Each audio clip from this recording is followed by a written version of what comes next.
Langkah apa pertama kali yang Bapak ambil ketika Bapak dipilih menjadi seorang Menteri Pertanian? Apa yang ada di pikiran Bapak? Kami tidak pernah mimpi jadi menteri. Takdir kami yang membawa jadi menteri. Kami pergi sholat duhur. Maaf karena kami Islam, sholat berdoa. Selesai apa yang mau terjadi ya Allah. Pertama injak istana di tempat Merdeka, Istana Merdeka. Pertama injak, bisa bayangkan injak saja sudah senang. Karena orang kampung miskin dari desa. Nah, injak istana senang. Menteri Pertanian tidak punya saudara. Menteri Pertanian tidak punya sahabat. Menteri Pertanian tidak punya kepentingan. Kalau ada uangnya negara Rp1.000 hilang di tangan menteri, aku bersedia mundur dan dicopot. Halo, Assalamualaikum warahmatullahi wabarakatuh. Kembali lagi di channel Blog. Terima kasih sobat sudah mampir di video ini.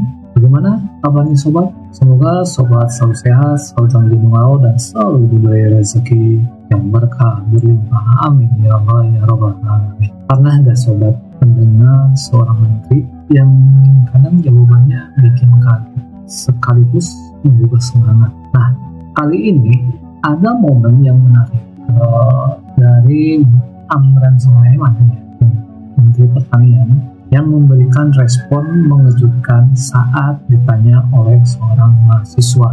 Jawabannya tidak hanya bikin terkejut, tapi juga memberikan pesan yang dalam tentang kerja keras, integritas, dan bagaimana seharusnya kita menghadapi tantangan. Bagaimana sih pesan yang bisa diambil dari tentang Amran Sulaiman? Yuk kita simak videonya. Sebelum lanjut untuk membuat video, jangan lupa untuk like, share, dan bagi sobat yang mau subscribe, mohon subscribe ya. Oke, lanjut kita nonton. Nama saya Efraim Laluas. Kebetulan saya berasal dari daerah Nunjau di sana, di perbatasan Filipina, dari Kabupaten Kepulauan Talaut, Provinsi Sulawesi Utara, dan saya dari Prodi Kajian Budaya S2. Kebetulan saya besar dan dilahirkan dari anak petani, dan sampai sekarang pun saya bersekolah dari hasil pertanian, dan saya bangga bisa menjadi bagian dari anak petani. Saya mungkin di sini berdiri mewakili masyarakat Kabupaten Kepulauan Talaut. Kebetulan memang kerjaan sehari-hari keluarga saya adalah bapak panen kelapa, sagu, dan palawija, cengkih, dan pala. Jadi mungkin saya di sini membawa aspirasi masyarakat Kepulauan Talaut. Kami masyarakat yang ada di sana mungkin kurang diperhatikan karena seperti ini. Saya harus kuliah, harus menunggu hasil pertanian kurang lebih kelapa 3 bulan, dan itu hasilnya selalu di bawah rata-rata. Berapa ton? 1 kilo mungkin hanya 5.000 atau 6.000 rupiah. Jadi mungkin saya ingin bertanya, tadi saya tertarik sekali dengan namanya asuransi pertanian. Kalau kena imbas dari Bencana hujan menyebabkan longsor dan kelapa-kelapa dan lain-lain semuanya terbawa arus, mungkin saya di sini kira-kira ingin bertanya ke Pak Menteri, kira-kira solusi yang terbaik. Mungkin daerah kami lebih lagi mungkin diperhatikan seperti itu, karena saya pun di sini mungkin di sini ada orang-orang yang dari daerah perbatasan. Kami hidup hanya dengan hasil pertanian, tapi itu saya tidak pernah malu. Cuman saya di sini sekali lagi berdiri, kira-kira dari Pak Menteri ada solusi apa mungkin lebih diperhatikan kembali kepulauan Kabupaten Talaut yang sangat-sangat tertinggal dengan hasil pertanian. Baik, terima kasih. Siapa namanya? Nama saya Efraim. Siapa? Efraim. Efraim. 1, catat, enggak usah catat dalam hati aja. Solusinya 1, kerja. 2, kerja. 3, kerja. Mau pulang. Kalau harganya 5.000 per kilo kelapanya. Yang tadi 5.000 atau apa tuh? Kelapa. Iya. Kelapa. 5.000 per kilo. Buat 1 juta kilo 5 miliar kan? Jadi kerja lagi. Dan dekat-dekat sini. Sini. Yang pertama aku pesan, mulai hari ini saya tanya, kalau mana lebih mulia, meminta atau memberi? Memberi. Mulai hari ini jangan minta. Sudah benar itu. Yang masuk surga itu yang memberi agama apapun. Benar. Mulai hari ini jangan minta. Gak boleh minta. Pulang ke kampung halaman, bekerja. Mulai besok kerja 20 jam. Pasti berhasil. Amin. Yang jawab dia, bukan saya yang jawab. Aku beri pilihan, mau masuk surga atau masuk neraka. Yang masuk surga duluan yang memberi. Satu, mau sukses yang memberi, jangan meminta. Mulai hari ini jangan bawa proposal kemana-mana, itu nggak baik. Seluruh beritahu temannya, ulangi, temanku, saudaraku, mulai hari ini jangan menulis proposal. Sampaikan. Temanku, sahabatku, mulai saat ini, detik ini pun jangan membawa proposal. Oke, karena you jauh, bisa nggak you bawa traktor roda 4 ke kampung halaman? Bisa sekali, Pak. Pak, Dirjen urus ini kasih, kemudian bibit, jangan bawa proposal, tapi sebutkan saja berapa mau butuhnya. Beri bibit kelapa, ada 1000 hektar, 2000 di sana? Lebih bisa. Sampaikan bupatinya siapa namanya? Ibu Sri. Oh, sudah ketemu? Ini Dirjen saya sudah ambil bagian duluan. Sudahlah, berurusan dengan Pak Prof Sam. Sampaikan bupatinya suruh datang. Siapa namanya? Ibu Sri Wahyuni Manali. Ibu Sri Ada Wahyuni. fotonya, coba tunjukkan fotonya. Ibu Sri Wahyuni Manali. Enggak tahu yang mana. Tapi ada fotonya bupatinya. Kita kan tidak tahu nih. Ada Perbidang Kelapa ya? Oke. Pak, dengan Pak Sam ambil nomor HP-nya beliau, tapi panggil bupatinya datang. Saya Senin ada di kantor Rapim. Jangan lewat ya. You dampingi, tiketmu yang bayar Kementerian Pertanian. Tugaskan. Terima kasih. Ini saudara kita dari perbatasan, dan kami baru pulang dari perbatasan. Cuma mungkin kabupatennya tidak ada di peta, aku tidak datang. Kami ini sudah keliling. CPCL-nya siapkan ya, bupatinya nanti telepon Pak Sam, Profesor Sam, diambil nomornya, kemudian suruh bawa dia jalan-jalan ke Jakarta. Ya, bupatinya kami tidak terima kalau kalian tidak damping. Enggak, yang terima cukup Dirjen. Tapi kalau Anda dampingi, aku terima. Terima kasih. Alhamdulillah. Selamat pagi Bapak Menteri, ini untuk kedua kalinya saya bertemu dengan Bapak, terakhir di Penas Aceh 2017. Saya hanya ingin bertanya satu hal saja, pertanyaan yang di luar konteks.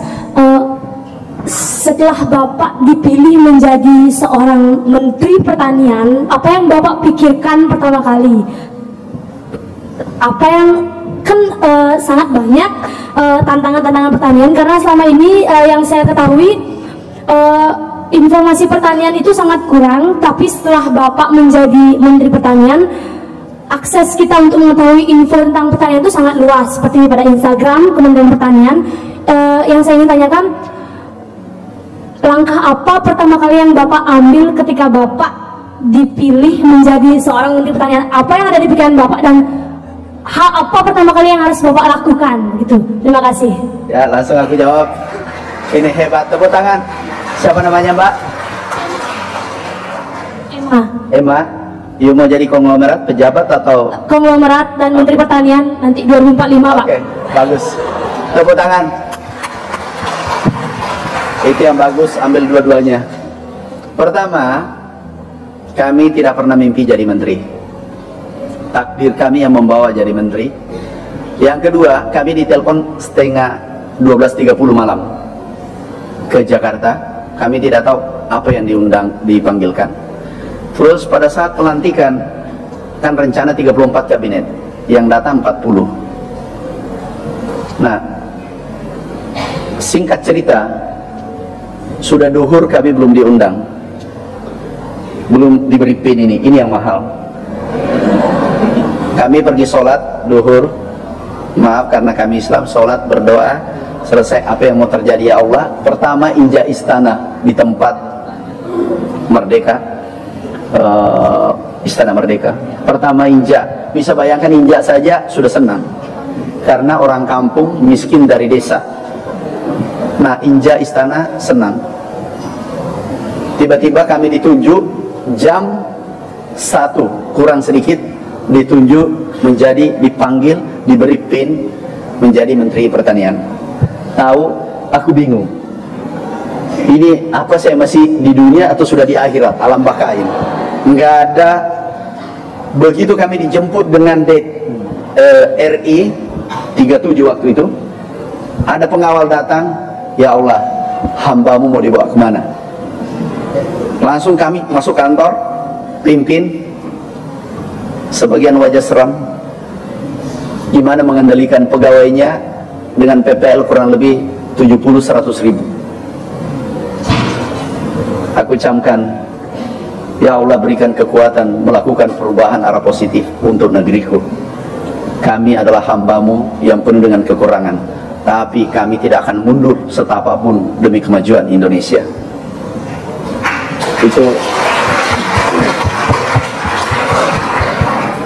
Itulah, dan saya katakan begitu naik pidato pertama, 1, Menteri Pertanian tidak punya saudara, Menteri Pertanian tidak punya sahabat, Menteri Pertanian tidak punya kepentingan. Kalau ada uangnya negara 1.000 rupiah hilang di tangan menteri, aku bersedia mundur dan dicopot.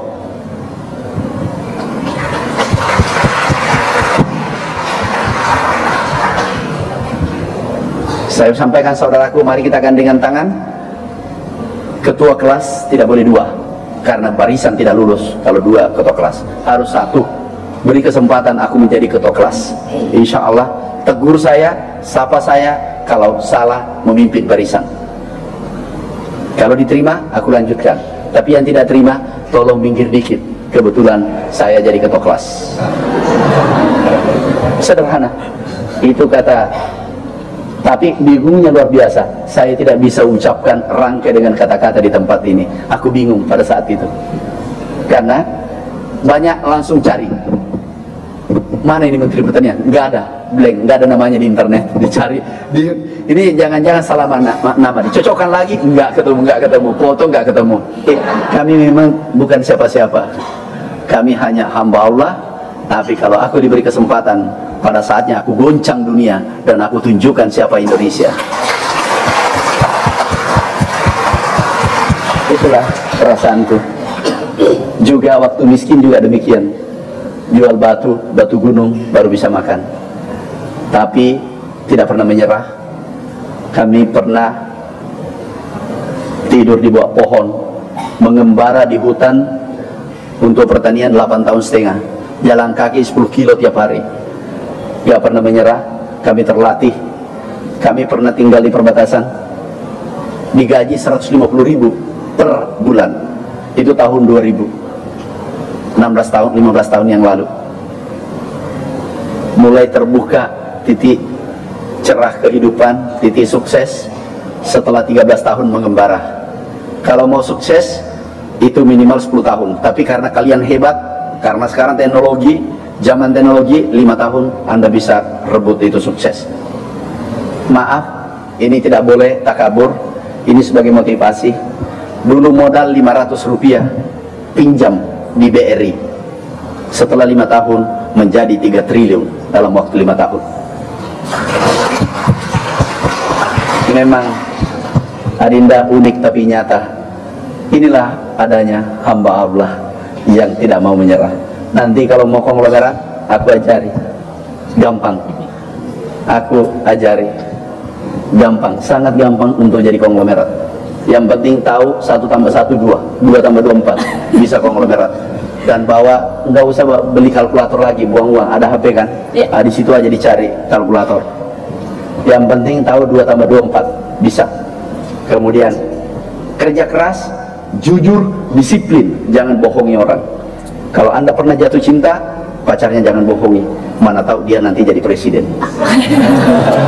Anda tersiksa, batinnya tersiksa kalau jadi presiden, karena proposalnya pasti ditolak.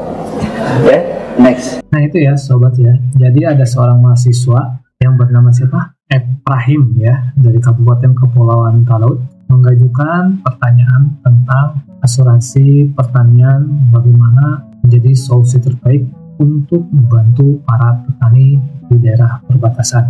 Sebagai anak petani, Ibrahim menyampaikan kesahnya dengan penuh semangat, berharap ada perhatian lebih dari pemerintah terhadap daerah mereka. Sinilah jawaban Menteri Amran menjadi sorotan.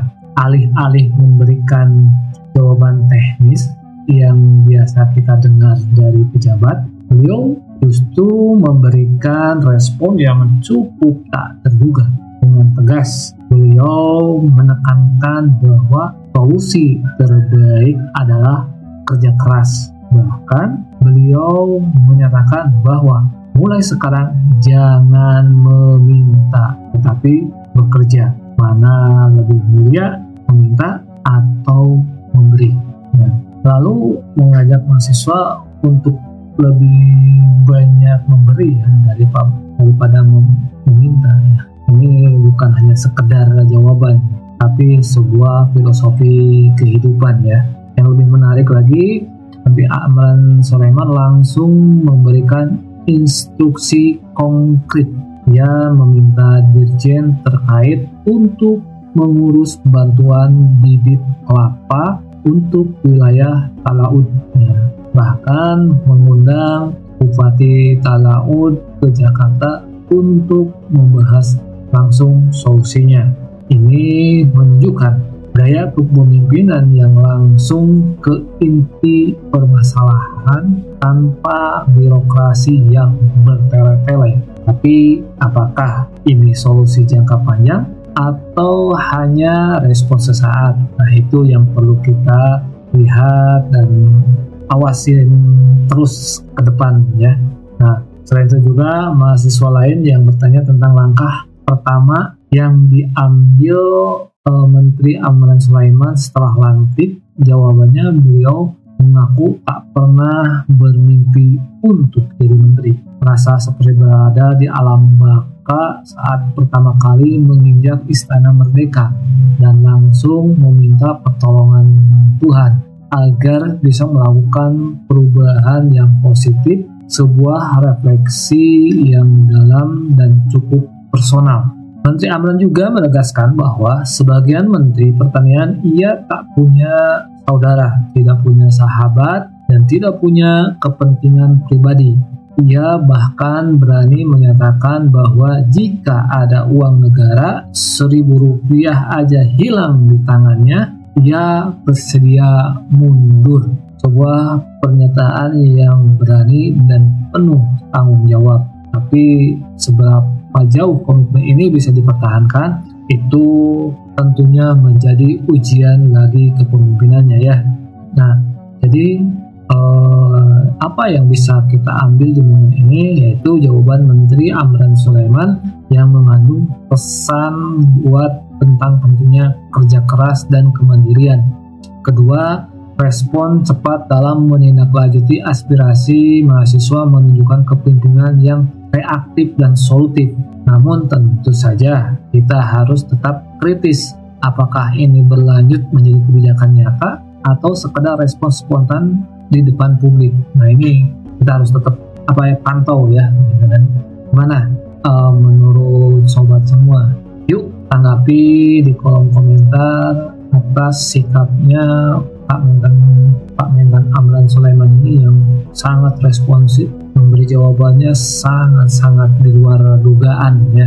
Yuk tanggapi di kolom komentar dan jangan lupa untuk like dan share video ini. Dan buat sobat yang belum subscribe, mohon subscribe-nya supaya channel ini bisa terus berkembang. Terima kasih sudah nonton sampai akhir video ini. Wassalamualaikum warahmatullahi wabarakatuh.